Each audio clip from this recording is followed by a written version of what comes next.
Muito boa noite. O Governo vai apoiar os jovens. São medidas para tentar combater o desemprego. Em reunião alargada, o Executivo debateu sobretudo as questões económicas. Sobre o caso da ponte e sobre a intervenção do Presidente em entrevista televisiva, não se ouviu uma palavra. O Governo aproveitou a reunião de hoje para anunciar medidas destinadas aos jovens. Em primeiro lugar, incentivos às empresas portuguesas para facultarem postos de trabalho aos jovens que estão à procura do primeiro emprego. Uma segunda iniciativa é de um programa de qualificação profissionalizante para os jovens licenciados que saem das universidades portuguesas. A preocupação com o emprego, que aumentará durante o próximo ano, segundo as previsões do Executivo, porque o crescimento económico será de 2,5% a 3,5%. A inflação no final deste ano fixar-se-á nos 4,8%, a mais baixa dos últimos 30 anos. E outro número avançado por Fernando Nogueira: nos últimos 10 anos, os portugueses recuperaram 10% do poder de compra relativamente aos outros cidadãos comunitários. Nesta reunião magna da equipa de Cavaco Silva, ninguém falou da questão da ponte sobre o Tejo, segundo Fernando Nogueira, nem tão pouco da entrevista de Mário Soares, terça-feira, no Canal 1. Não, ninguém se pronunciou sobre a intervenção do Sr. Presidente da República. Nós temos que governar, temos que tratar dos interesses dos portugueses, não podemos fixar-nos ou termos pontos de obsessão em relação a acontecimentos que têm um caráter efêmero, que passam. Daqui a um ano ninguém se lembra disso, ou daqui a 3 meses. Mas o Governo deixou uma mensagem às centrais sindicais de quem disse esperar sentido de responsabilidade para a obtenção de um acordo de concertação social a longo prazo. O otimismo do Governo em matéria económica é comprovado por alguns indicadores, nomeadamente pela inflação, que parece estar controlada, mas outros sinais apontam em direção contrária. Sabe-se, por exemplo, que nos bolsos dos portugueses há muito pouco dinheiro para gastar. Vamos ao estado da economia. A economia portuguesa apresenta neste momento sinais algo contraditórios. Se por um lado se pode dizer que o pior da recessão já passou, ainda não se pode afirmar que o oásis já está. Como sinais positivos, temos o controle da inflação. Em agosto, o índice de preços atingiu o seu nível mais baixo dos últimos 21 anos, 4,8%, se compararmos a inflação de agosto de 94 com a de agosto de 93. Neste mês, também, o número de desempregados que se foi inscrever aos centros de emprego desceu 2,6%, enquanto a oferta de postos de trabalho subiu 17,5%. O importante crescimento das exportações e a estabilidade cambial do escudo são também dois fatores claramente favoráveis à retoma económica. Mas nem tudo são rosas. Os portugueses continuam com medo ou sem dinheiro para consumir.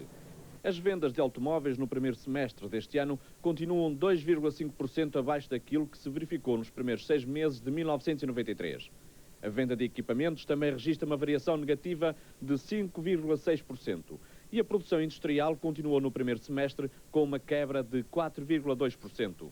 Além disso, o Estado ainda não conseguiu poupar grande coisa este ano. Em 6 meses, pediu emprestados 580 milhões de contos, mais ou menos o mesmo que no primeiro semestre de 93.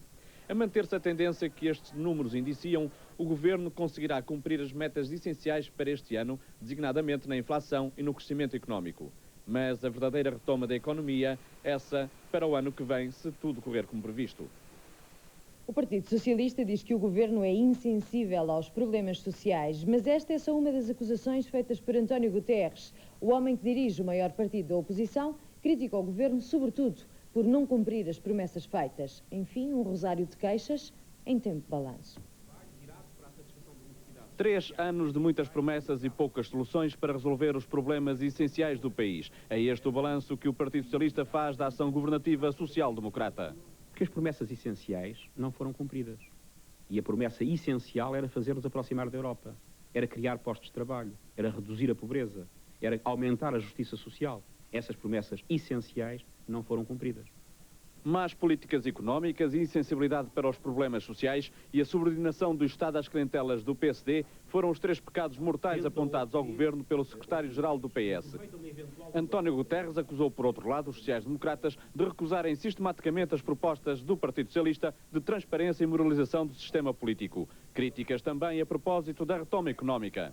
O nosso discurso em relação à retoma não é um discurso de negação, é um discurso de exigência de ritmo de crescimento, de exigência de justiça na retoma e de exigência de que ela seja sustentável para o futuro e não seja apenas um balão em torno das eleições.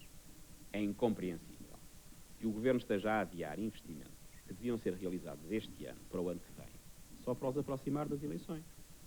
Mas é nas eleições que o governo deve ser censurado, dizem os socialistas. E quanto à moção de censura do CDS-PP, António Guterres reafirmou não haver divergências no seu partido e que o sentido de voto do Partido Socialista será decidido na altura própria.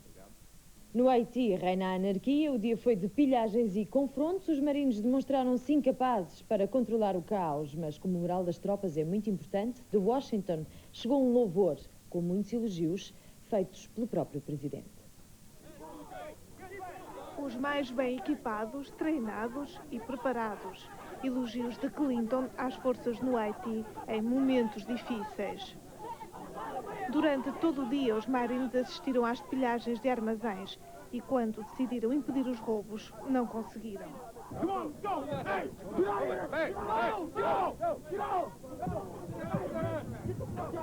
Os comandantes militares justificam-se dizendo que a segurança interna é assunto da polícia haitiana. Mas no final do dia, marines e polícias haitianos juntaram-se para pôr fim às pilhagens. Com milhares de soldados nas ruas, os confrontos entre adeptos de Aristide e apoiantes da junta militar também acalmaram. Uma trégua no caos de Port-au-Prince. Dentro de poucas horas, abrem as urnas em São Tomé e Príncipe para as legislativas antecipadas. 6 partidos estão na corrida, mas como nos conta o Carlos Albuquerque, só 2 têm hipóteses de vencer. 6 partidos políticos concorrem a estas eleições legislativas antecipadas aqui em São Tomé e Príncipe. Mas, ao que me dizem fontes políticas locais, tudo vai julgar-se entre 2 deles. O MLSTP, ligado ao antigo presidente Pinto da Costa, que durante muitos anos esteve no poder enquanto regime de partido único aqui neste país, e a Associação Democrática Independente, dirigida por Carlos Neves, o atual embaixador da República de São Tomé em Portugal. É entre estes 2 partidos, dizem-me, que tudo se vai decidir.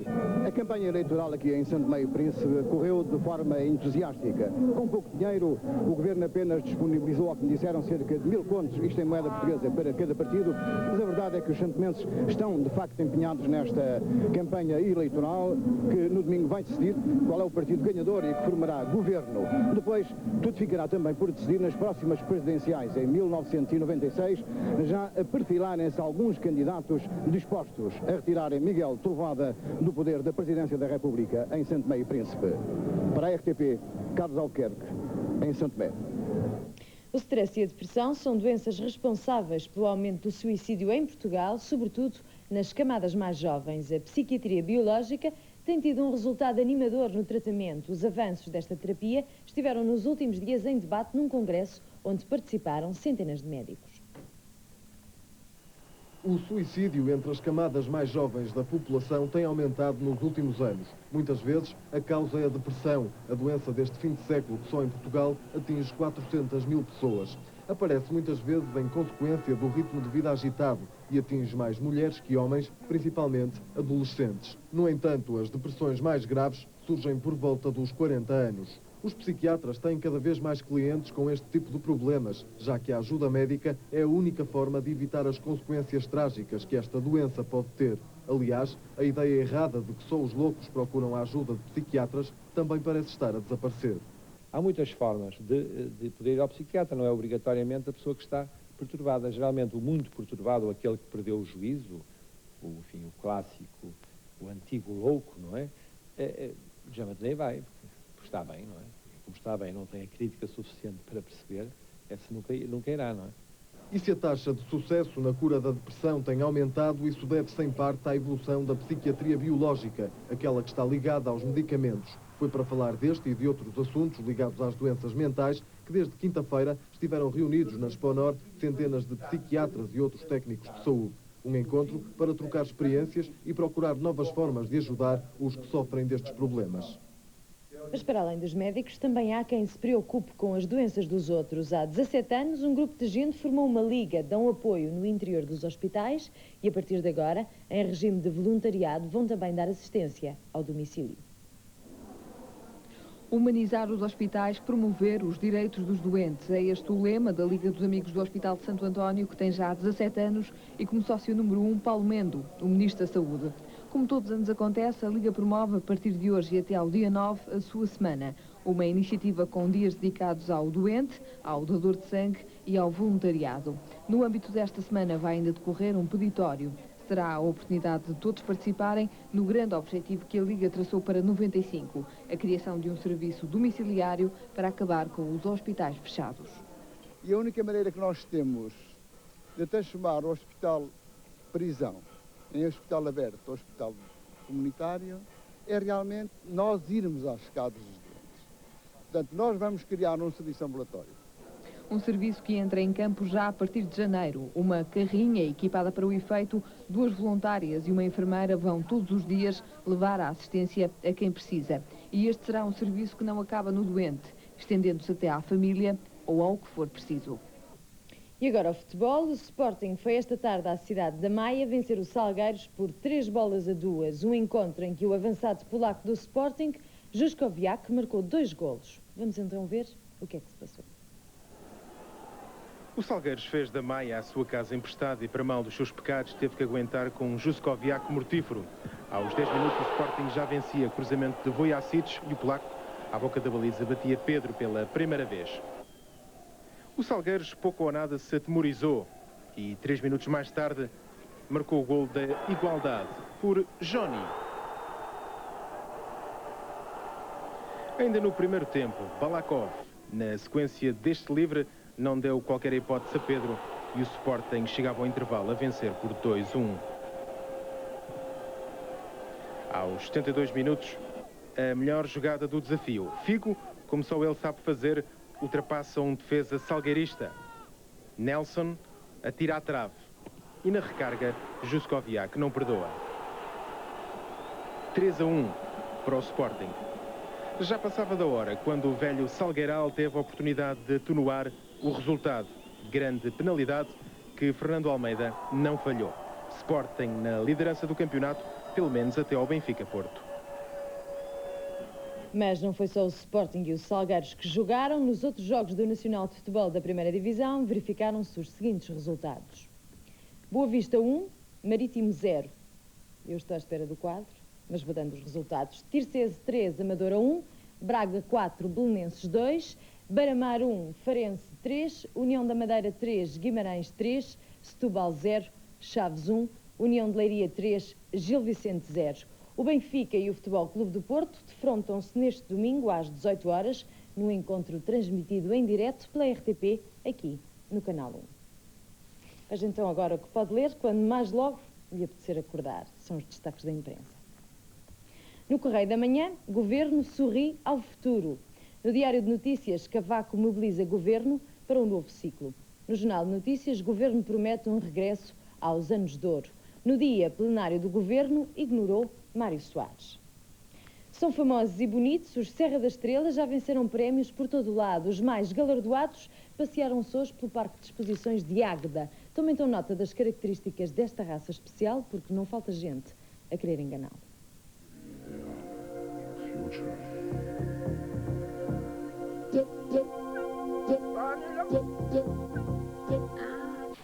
Olhar vivo, calmo e expressivo, inseparável companheiro do pastor e guarda fiel dos rebanhos. É rústico, bem entroncado e imponente. Do cão da Serra da Estrela conhecem-se um sem número de qualidades. Diz-se que é dócil com o dono e especialmente com as crianças. É um cão muito inteligente, que a gente pode estar sempre à vontade com ele. Guarda a propriedade, mas com toda a fidelidade. Para ser puro, o Serra da Estrela tem de ter o focinho escuro, as orelhas pequenas, inclinadas para trás, o peito bem arqueado e a cauda comprida, formando um gancho na ponta. São cães para custar 80 a 120 contos. Cães de raça, ao contrário dos muitos que se vê para os lados da Serra da Estrela, à venda, à face da estrada. Nós dizemos que são vira-latas, porque se vamos chamá-los rafeiros, então estamos a fazer portanto, estamos a ofender uma raça pura nacional, que é o rafeiro do Alentejo. Nós chamamos-lhe vira-latas.